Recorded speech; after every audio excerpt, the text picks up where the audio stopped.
प्यारे छात्रों, कक्षा 9 हिंदी में हमने कबीरदास का प्रथम पद और कबीरदास जी की जीवनी के बारे में जो है आपको वीडियो भेजा था।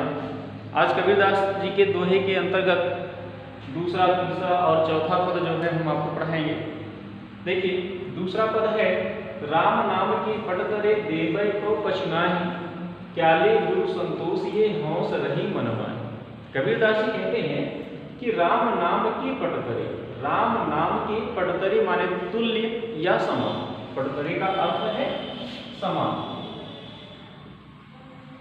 अर्थात राम नाम के समान, देवे को देने के लिए कछु नाही, कुछ भी नहीं है।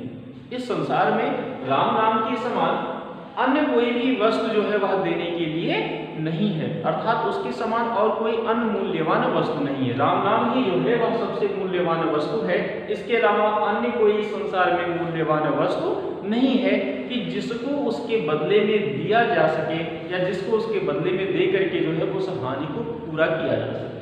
तो कबीरदास जी कहते हैं कि क्या ले गुरु संतोषिए, हे गुरु हम क्या लेकर, अर्थात कौन सी वस्तु लेकर के संतोषिए, संतोष करें। हम किस वस्तु को लेकर के अपने अंदर संतोष करें। हौस, हौस माने इच्छा या अभिलाषा अर्थ होता है, इसका अर्थ है इच्छा। तो वह कहते हैं कि मेरे मन में यह इच्छा रहती है, यह अभिलाषा रहती है कि हम कौन सी वस्तु लेकर के जो है उसके समान हो सके या उसके समान बन सके। एक बार पुनः इसका अर्थ देख लीजिए। कवि कहता है कि राम नाम के समान इस संसार में देने के लिए मेरे पास कोई दूसरी वस्तु नहीं है। हे गुरु हम कौन सी अन्य वस्तु लेकर के संतोष करें, अर्थात कौन सी ऐसी वस्तु लें कि जिससे हमारे मन के अंदर संतोष आ जाए। यह इच्छा मेरे मन के अंदर हमेशा बनी रहे। अगला पद देखिए, तीसरा, ज्ञान प्रकाश्या गुरु मिला सो जिन बीसर जाए। कबीरदास इसमें कहते हैं कि जब हमें गुरु प्राप्त होते हैं तो गुरु से जो है हमारे अंदर ज्ञान का प्रकाश फैलता है और ज्ञान प्राप्त होने से जो है व्यक्ति को ईश्वर की प्राप्ति हो जाती है। तो इसलिए कबीरदास जी ने इस पद में कहा है कि हमें गुरु की महिमा को जो है कभी भूलना नहीं चाहिए।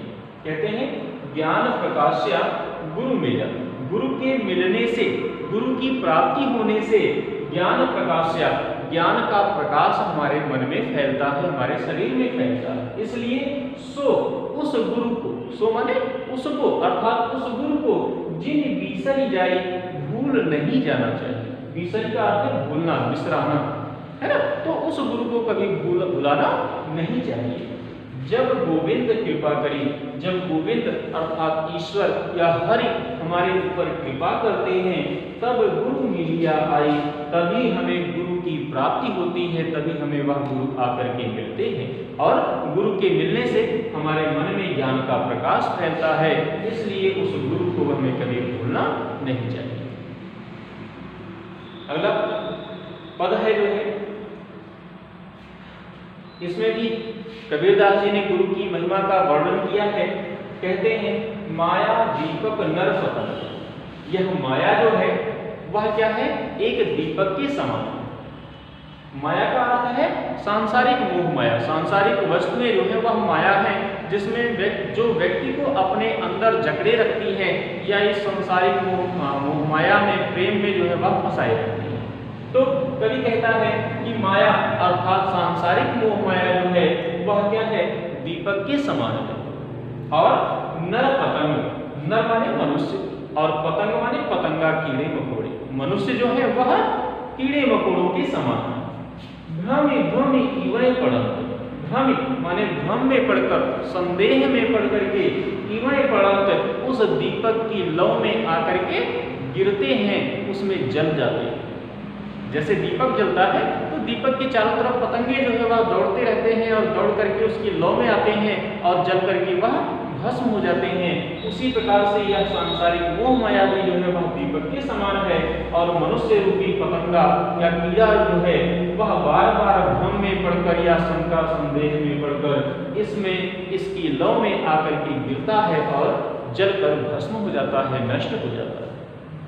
कहें कबीरदास जी कहते हैं कि गुरु ज्ञान ते, गुरु के ज्ञान से, अर्थात गुरु का ज्ञान प्राप्त करके एक आध बहुत थोड़े से, एक आध का अर्थ है बहुत थोड़े से ही व्यक्ति जो है उपरंत इस सांसारिक मोह माया से बाहर निकल पाते हैं। आज के लिए इतना ही, आगे फिर